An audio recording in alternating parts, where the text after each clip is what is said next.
ತೊಗರಿ ಬೆಳೆ ಪರಿಹಾರದಿಂದ ರೈತರಿಗೆ ಅನ್ಯಾಯ, ಜಂಟಿ ನಿರ್ದೇಶಕರ ಅಮಾನತಕ್ಕೆ ಆಗ್ರಹ.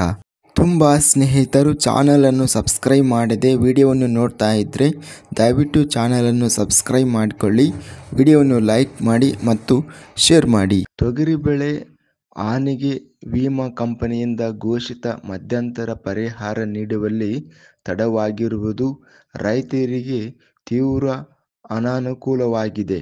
ಈ ಸಮಸ್ಯೆಗೆ ಕೃಷಿ ಇಲಾಖೆಯ ಜಂಟಿ ನಿರ್ದೇಶಕರ ಎಡವಟ್ಟು ಕಾರಣವೆಂದು ಆರೋಪಿಸಿ ಅವರನ್ನು ಅಮಾನತುಗೊಳಿಸಬೇಕೆಂದು ಅಖಂಡ ಕರ್ನಾಟಕ ರೈತ ಸಂಘದ ಪ್ರಧಾನ ಕಾರ್ಯದರ್ಶಿ ಅರವಿಂದ ಕುಲಕರ್ಣಿ ಸರ್ಕಾರವನ್ನು ಆಗ್ರಹಿಸಿದ್ದಾರೆ. ಸಮಸ್ಯೆಯ ಮೂಲ ಕೃಷಿ ಜಂಟಿ ನಿರ್ದೇಶಕರು ಬೆಳೆ ಹಾನಿಯ ವರದಿ ಸಲ್ಲಿಸುವಲ್ಲಿ ವಿಳಂಬ ಮಾಡಿದ್ದು ರೈತರಿಗೆ ಪರಿಹಾರ ತಲುಪುವಲ್ಲಿ ವಿಫಲವಾಗಿದ್ದಾರೆ. ಅವರ ಅನಧಿಕೃತ ರಜೆ ರೈತರಿಗೆ ಹೆಚ್ಚಿನ ಅನಾನುಕೂಲವನ್ನುಂಟು ಮಾಡಿದೆ. ಈ ಹಿನ್ನೆಲೆಯಲ್ಲಿ ಸಂಬಂಧಿತ ಅಧಿಕಾರಿಗಳ ವಿರುದ್ಧ ತಕ್ಷಣ ಕ್ರಮ ತೆಗೆದು ರೈತರಿಗೆ ನ್ಯಾಯ ಒದಗಿಸಲು ಸರ್ಕಾರವನ್ನು ಒತ್ತಾಯಿಸಲಾಯಿತು. ಕಲಬುರಗಿ ಜಿಲ್ಲೆಯಲ್ಲಿ 79.94 ಕೋಟಿ ಪರಿಹಾರ ಹಣ ಬಿಡುಗಡೆ ಮಾಡಲಾಗಿದೆ. ಆದರೆ ಸ್ಥಳೀಯ ರೈತರು ತೀವ್ರ ಹಾನಿಯನ್ನು ಅನುಭವಿಸಿರುವ ಹೊರತಾಗಿಯೂ ಪರಿಹಾರ ಪಡೆದಿಲ್ಲ.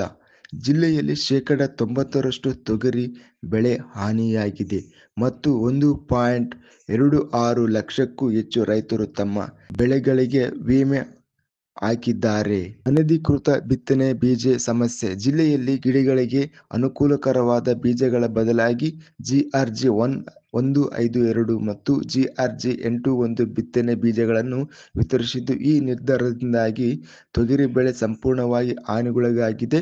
ರೈತರಿಗೆ ಮಧ್ಯಂತರ ಪರಿಹಾರ ನೀಡುವಲ್ಲಿ ಅಧಿಕಾರಿಗಳಿಂದ ಸಮರ್ಪಕ ವರದಿ ನೀಡದಿರುವುದು ಪ್ರಮುಖ ಸಮಸ್ಯೆ ಎನಿಸಿದೆ. ರೈತರ ಸಂಘದ ಮುಖಂಡರಾದ ಈರಣ್ಣ ದೇವರಗುಡಿ ಮತ್ತು ಹನುಮಂತರಾಯ ಸೇರಿ ಇತರರು ಮಂಗಳವಾರ ನಡೆದ ಸುದ್ದಿಗೋಷ್ಠಿಯಲ್ಲಿ ಪರಿಹಾರ ನೀಡುವ ಪ್ರಕ್ರಿಯೆಯಲ್ಲಿ ತುರ್ತು ಕ್ರಮ ಕೈಗೊಳ್ಳಲು ಮತ್ತು ಜಂಟಿ ನಿರ್ದೇಶಕರ ಅಮಾನತಿಗಾಗಿ ಸರ್ಕಾರವನ್ನು ಒತ್ತಾಯಿಸಿದರು. ರೈತರು ತಮ್ಮ ಹಕ್ಕು ಹೊಂದಿದ ಪರಿಹಾರವನ್ನು ಸಮಯಕ್ಕೆ ಪಡೆಯಲು ಸರ್ಕಾರ ತಕ್ಷಣ ಕ್ರಮ ಕೈಗೊಂಡು ರೈತರ ಜೀವನ ಮಟ್ಟವನ್ನು ಉತ್ತಮಗೊಳಿಸಬೇಕೆಂದು ರೈತರ ಮುಖಂಡರು ಒತ್ತಾಯಿಸಿದ್ದಾರೆ. ಇಂತಹ ಹೆಚ್ಚಿನ ಮಾಹಿತಿಗಳಿಗಾಗಿ ನಮ್ಮ ಚಾನಲನ್ನು ಕೂಡಲೇ ಸಬ್ಸ್ಕ್ರೈಬ್ ಮಾಡಿಕೊಳ್ಳಿ. ಸ್ನೇಹಿತರಿಗೆ ಮತ್ತು ರೈತ ಬಾಂಧವರಿಗೆ ವಿಡಿಯೋವನ್ನು ಶೇರ್ ಮಾಡಿ.